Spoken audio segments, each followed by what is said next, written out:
I am Dr. Rapp, and this is Appreciating Shakespeare, Series 2, Podcast B, A Midsummer Night's Dream. Shakespeare's comedy, A Midsummer Night's Dream, one of his most lyrical, delves sweetly but profoundly into the mystery of human love. Do we love by choice or by necessity? Do we love this person and not that because of conscious preference, unconscious predisposition, nature, fate, hormones, sixth sense, social expectation, magic, divine dispensation? More than one of these? All of them? The play does not exactly answer these questions, but it meaningfully and joyfully reconciles us to the irreducible mystery of love. It does so by uniting 2 settings, 6 plots, and 4 worlds into one dreamlike tale told in highly rhetorical verse. The 2 settings are court and forest. The story moves from the court of ancient Athens into the forest and back again to court. I will be discussing Shakespeare's use of 2 contrary settings in Series 1, Chapter 6, Podcast 13. The 6 plots are those of 1. The 4 lovers, 2. The marriage of Theseus and Hippolyta, 3. The brawl between the fairy king and queen, 4. The story of the Indian boy who is the object of their contention, 5. The rehearsals and performance of the Mechanicals play, and 6. The Pyramus and Thisbe story forming that play within the play. The 4 worlds are 1. The world of ancient Greek mythology, 2. The fairy lore of the English countryside, 3. The idealized English royal court dressed up as the ancient court of Athens, and 4. The everyday lives of the artisan class of Shakespeare's London disguised as Athenian mechanicals. Through the elaborate use of rhetorical figures, Shakespeare achieves a beautiful and touching lyricism. It is counterintuitive to us that highly formalized rhetoric should be used to express the thoughts and feelings of love. Heirs of Romanticism, we believe that all true feeling must come straight from the heart in the most natural language possible, and that rhetorical devices equal insincerity. But Shakespeare and his audience would have found our most natural speech to be unimaginative and shallow. Even though the last line of Sonnet 1 in Astrophel and Stella by Philip Sidney reads, "Said my muse to me, look in thy heart and write." That line itself appears in a poem of elaborate rhetorical development. For the Elizabethan audience, elaborate figures of speech were the only medium sufficiently rich and complex to express the realities of love. Madeline Doran writes, "The rhetorical patterns are used to strike the note of love. The emotions of love sweep them into the rhetorical schemes. The young people display obvious artifice, and this artifice they pursue not because they do not have feelings, but because they have." Here is an incomplete list of rhetorical devices used in the play: anadiplosis, anaphora, antinaclisis, antimetabole, antistrophe, aphorismus, asteismus, asyndeton, chiasmus, conceit, epanalepsis, epizeuxis, hippalogy, isocolon, oxymoron, paranomasia, plosi, polyptoton, prosopopeia, sticomythia, solepsis, zeugma. If there is interest, I will perhaps eventually do a podcast listing the major figures of speech with illustrations from Shakespeare's work. To express such an interest, email me at the address given below. The title of this play alludes to the ways in which the English celebrated the eve of Midsummer, the summer solstice and feast of St. John the Baptist, June 25th. The Puritan Philip Stubbs complained that on such occasions as on May Day and Whitsun, all the young men and maids, old men and wives, run gadding overnight to the woods, groves, hills, and mountains, where they spend all the night in pleasant pastimes, and in the morning they return. He accused them of worshipping Satan in doing so, but Shakespeare does not subscribe to Stubbs's Puritanism. The fairy Puck ends the play by suggesting that if we did not enjoy the experience of the play, we should consider it no more than a dream. But there are also dreams, or pseudo-realities, within the play. The lovers awaken transformed from their midsummer eve sleep in the woods. Both Bottom and Titania, or Titania, the fairy queen, awaken from slumber imagining their actual experiences to have been dreams. As so often in Shakespeare's plays, here too reality and illusion are set against one another. But in A Midsummer Night's Dream, the levels of reality merge with the various senses in which we think of dreams: meaningful revelations, wish-fulfillment fantasies, artful illusions, and fluff. And in all cases, the theme is love. True, genuine, and natural love on the one hand, and on the other, love that is artificial, illusory, and monstrous. In the frame story of the play, love is the power that causes opponents to come into harmony. The famously rational and just ruler Theseus, who has defeated the Amazon queen Hippolyta in battle, is now to marry her in joy on the occasion of the new moon. But within that frame story, disruptions to love initially multiply.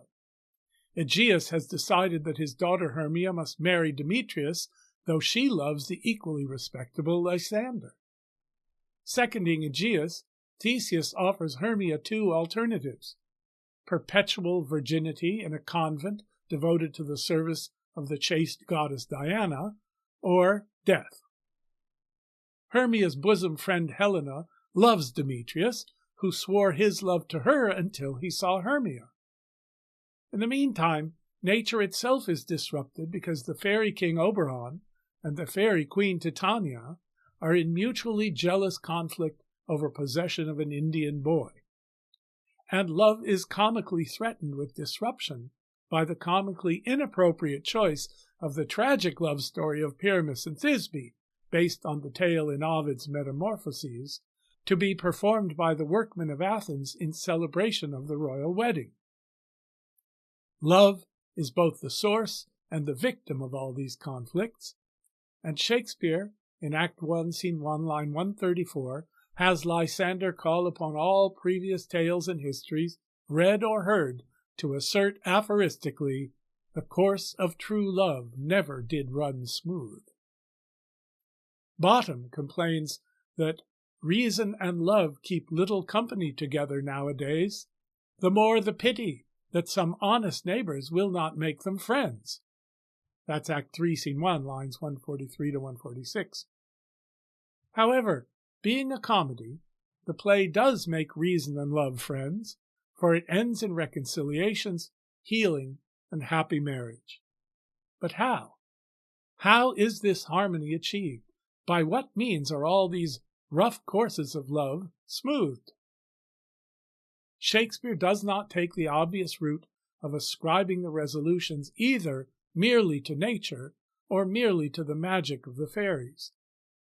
Nature within is as likely to lead astray as to guide aright, and magic-wielding fairies, like Puck, are as often mischief-makers as harmonizers. Oberon and Titania, though intimate with and tied to nature, are themselves also in unnatural conflict because of competing loves. The real vehicle of healing is the proper use by the wise Oberon of two plants, which represent neither nature alone nor magic alone, but rather a mysterious union of divine and natural powers. The pansy flower, called love in idleness, has the power to cause one to fall in love with whatever one sees when one's eyes have been anointed by its juice. But this is not just a natural power within the plant. This power is in it because, as we find out in Act 2, Scene 1, lines 161 to 172, Cupid's fiery shaft, quenched in the chaste beams of the watery moon, has landed on it.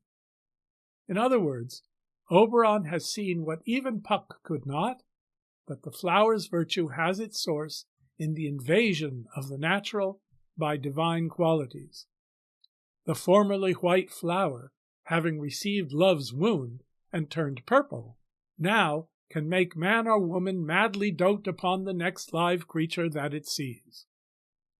And Oberon knows, too, that the arrow that landed upon the flower was not only fiery with erotic power, but also drenched in the moonbeams of the goddess of chastity. It is that arrow, itself a paradoxical union of seemingly divine contraries, which gives to the flower its capacity to evoke irresistible love, whether for the appropriate object, as in Demetrius, or for the inappropriate one, as in Lysander and Titania. Similarly, that effect can be reversed by another herb. Oberon hints, at Act 2, Scene 1, line 184, that this other herb can remove the charm of the love in idleness flower. But later, in Act 3, Scene 2, lines 366 to 369, he reveals that this second herb is an antidote not to love, but to error. Then crush this herb into Lysander's eye, whose liquor hath this virtuous property, to take from thence all error with his might, and make his eyeballs roll with wonted sight. Wonted means appropriate. This is why the second herb is not used on Demetrius. The juice of the pansy flower caused him to return to his true love of Helena. The juice of this second herb caused Lysander to return to his true love of Hermia. Either may be used for disruption or for healing, and it is Oberon's gift to know the powers of both and to will their proper use in the name of reconciliation, harmony, wonted sight, and natural taste.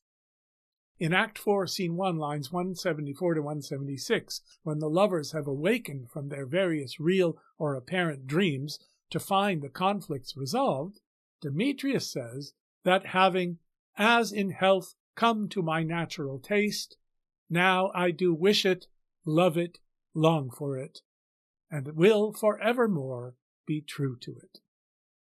That is, harmony is achieved with the union of natural feeling, conscious desire, and free will choice. This union is the cure to the earlier rejection of true love and results in the appropriate pairing of the right lovers. The union of feeling, desire, and choice also resolves the conflicts between Theseus and Hippolyta and between Oberon and Titania. In the case of Theseus and Hippolyta, reconciliation is expressed not only by the union of conqueror and conquered, but by the union of masculine and feminine attitudes as expressed in their contrasting points of view at the beginning of Act 5. Hippolyta notes the strangeness of the report that the lovers give of their adventures in the forest. The rational Theseus accepts the strangeness of the tales, but not their truth. He says, I never may believe these antique fables, nor these fairy toys. Lovers and madmen have such seething brains, such shaping fantasies, that apprehend more than cool reason ever comprehends. He groups together lunatic, lover, and poet as producers of airy nothing. He cannot believe in the validity of the lover's report about what we, the audience, have seen with our own eyes. Reason seems to be demoting love. By contrast, Hippolyta, a few lines later, asserts that the lover's experience is something more than fantasy, and grows to something of great constancy, but howsoever strange and admirable. She accepts the adventure as being real and full of wonder, even though it is inexplicable. Love seems to be demoting reason. In this good-natured conflict of interpretation, Theseus represents masculine reason, logic, and skepticism, and Hippolyta feminine insight, intuition, and acceptance. And the point is not only that Hippolyta's insight corrects the limited vision of Theseus. In a similar and balancing way, Theseus will later in the scene, at lines 89 to 105, correct Hippolyta by his magnanimous attitude toward the mechanical's performance. The point is that their love and wedding unite their 2 points of view in a joyful harmony, reason and love made friends.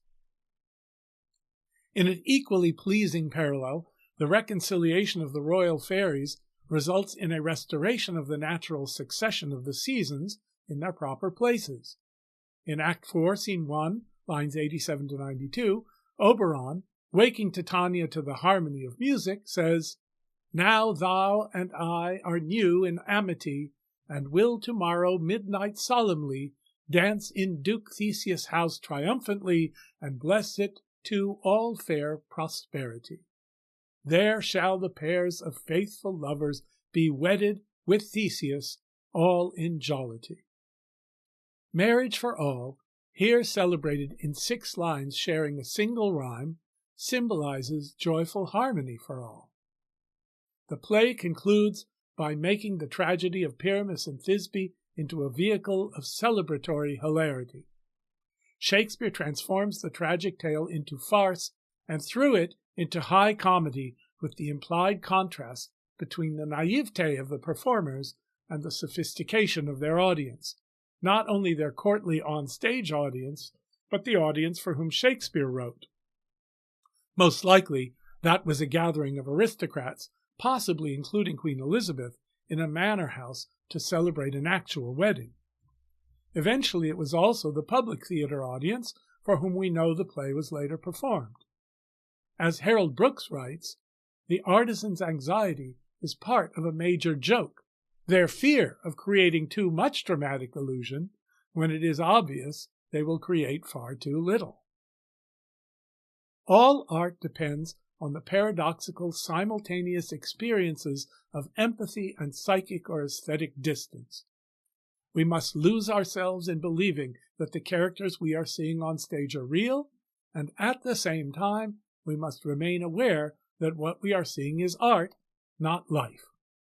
In a future podcast, Series 1, Chapter 15, Podcast 27, I will discuss these fundamentals of art in some detail.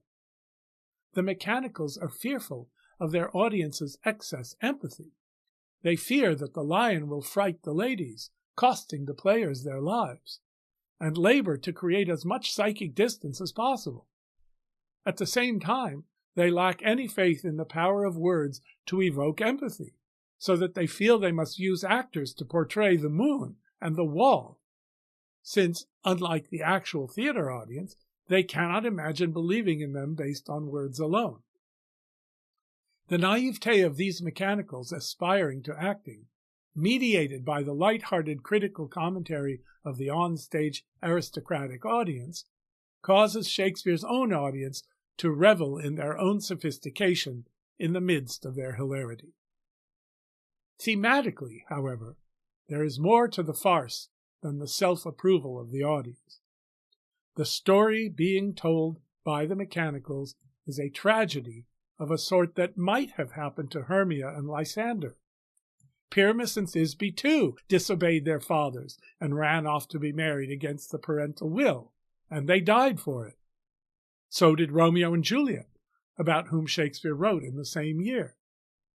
Here the tragic tale is turned into farce in order to reinforce the relief and the joy of the happy ending for all the lovers in the play, the reconciliation of the young lovers to one another and to the older governing generation.